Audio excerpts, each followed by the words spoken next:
Good day, everybody. Welcome to Nerd Manufactory. Today we're going to be talking about First Robotics 2025 game. This is going to be a video discussion in regards to the kickoff video that came out on the 4th. If you're not familiar with FRC or First in general, every year at the beginning of January, usually the first Saturday, they drop a new challenge for high school students to participate in. This year's game is called Reefscape. Reefscape is a game based on the ocean, so it is an ocean themed game, which is going to be kind of interesting. Everybody was wanting water game. This is probably as close as we're ever going to get to a water game, since most people don't have access to a physical pool.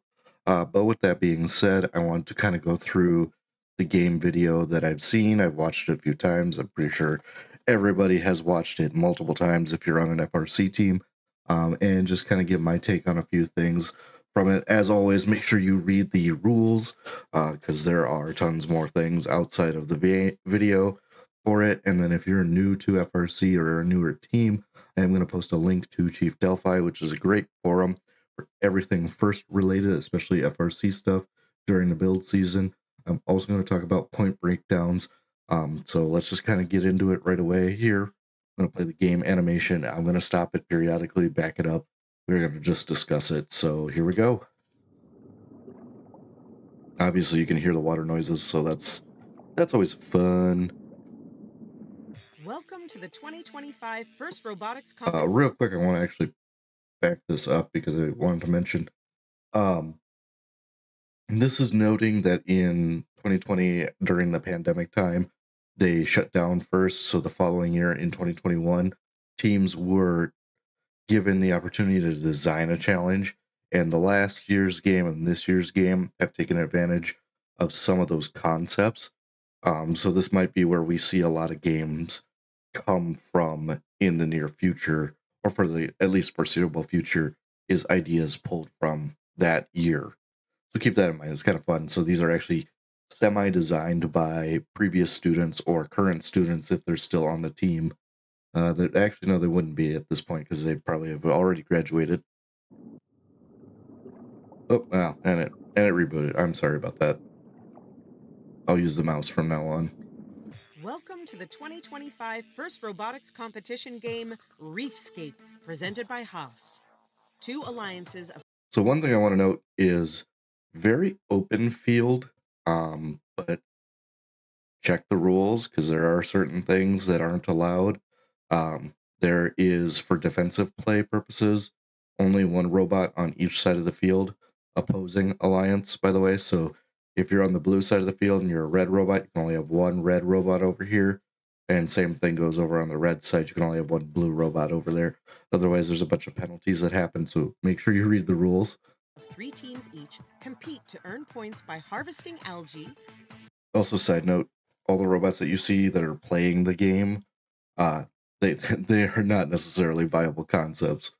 They used to have one robot called Dozerbot all the time. It was pretty fun. Seeding coral on their reef and returning to their barge to ascend to the ocean's surface.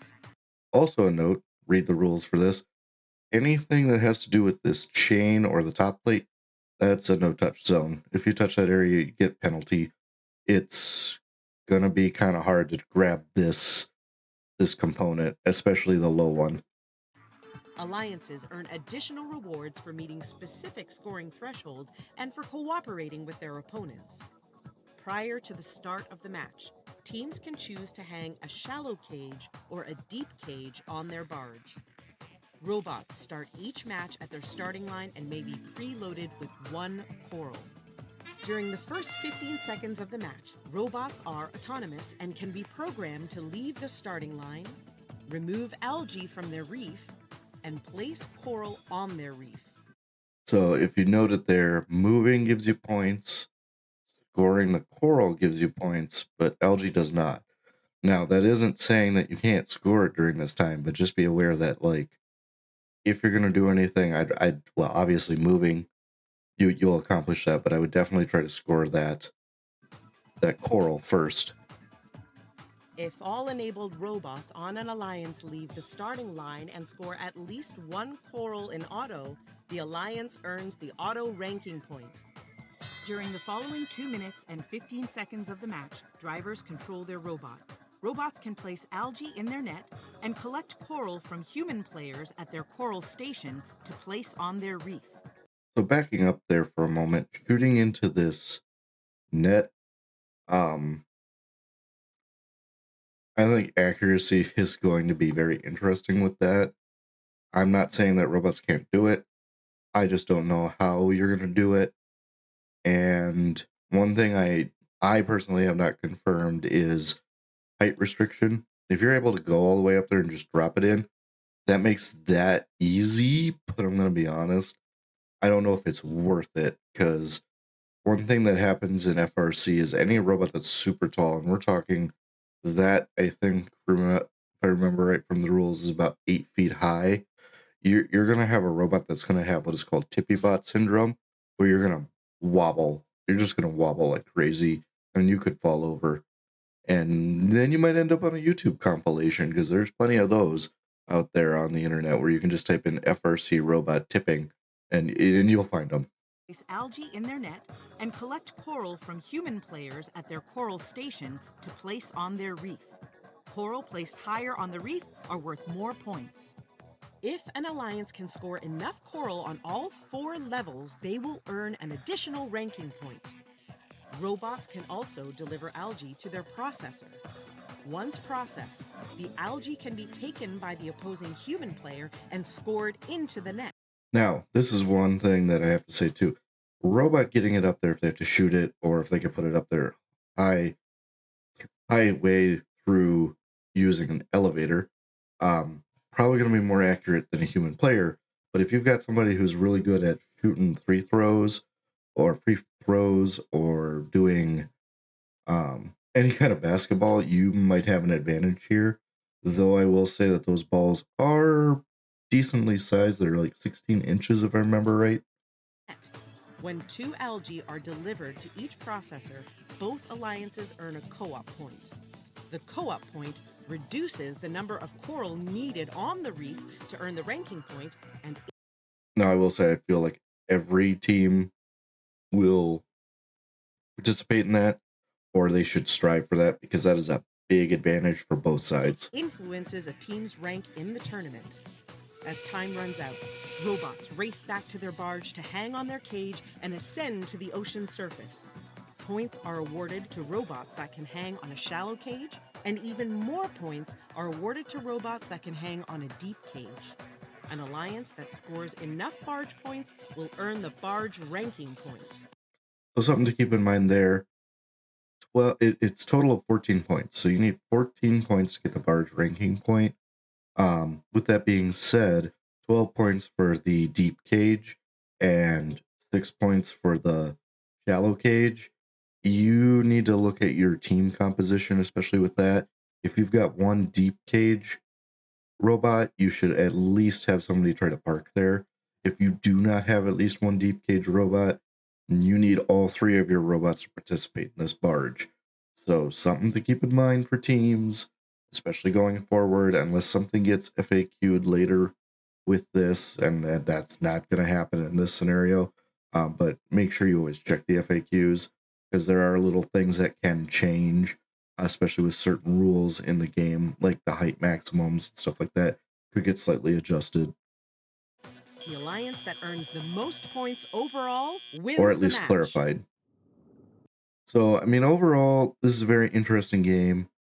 I think out of the 2 items, whether it's the algae here or the coral, I think the coral will become the more difficult item, because you have a post to lock it onto, but you need to make sure that you're using um, physics to your advantage to score all of these. And I think obviously the first level, second level, and third level are not terrible. That fourth level may become a challenge. Based on what I remember from just reading the rules this weekend, they are 6 feet tall, or 7 feet. No, they're 6 feet. 6 feet here, because the net is 8. So, again, 6-foot robot, 8-foot robot, tippy bot syndrome. areas all over the place, and you don't want your robot to fall on this for some reason, especially because while again there is going to be less defensive robots this year, there's still defensive robots. So be aware of that. Um, Ultimately, I think this is going to be an interesting game, pretty fun. I think a lot of teams are going to have an interesting time playing this. Building these props is a whole nother gambit of crazy, because that's one thing that FRC always has, is some crazy way to build these things. But at the end of the day, I think it's going to be a fun game. It's going to be very interesting to see how teams handle the shallow versus deep barge climbing. And then same thing, what the answers are going to be for scoring the coral here. As a lot of people have always said, there are 10,000 different solutions created for one problem, and out of those 10,000, you know what the funny part is? Half of them work perfectly. The other half are either halfway there to being 100% or don't work at all. So I like seeing what the teams are going to come up with. One of the things I want to do after this video, and especially in a couple of days, I want to take a look at all the Robot in 3 Days teams and see what they came up with. Robot in 3 Days, if you're not familiar with it, is college age kids getting this challenge the same time that high schoolers do, but only getting 3 days to build it. So they are given 3 8-hour days. I think it's 8-hour days. It might be longer, but they basically, it's just 3 days, build a robot to compete at this. Uh, Couple of caveats to that: they don't always meet every requirement in the rule book, just because they don't have the time to finalize and confirm dimensions or certain things that they've done. And then they usually do have some of the kit parts on hand immediately at the beginning. This is some stuff that is outside of the standard kit of parts that you get, but they had them ahead of time, or they ordered them ahead of time to kind of compete in the challenge. Um, Otherwise, they're fabricating everything on house, in hand, whatever they got. It's pretty interesting. I know the University of Minnesota participates. There's a Wisconsin team. There's Team Bison. I think that's North Dakota. I don't remember. But I'll put a link to Chief Delphi where you'll find all the different resources regarding this. So moving on to the next page. This is a scoring sheet. Now, this one was made by First Team 172 Northern Force, so thank you to that team.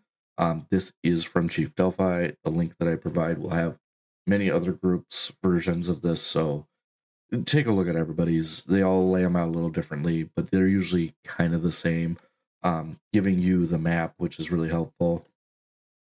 You've got autonomous, which is 0 to 15 seconds. So basically, start a match, 15 seconds. Scoring pause, so there's a 3-second delay. Then there's teleop start, which starts at 15 seconds and goes for 2.5 minutes. So keep that in mind. Listen for timers, all that kind of stuff if you're familiar with it.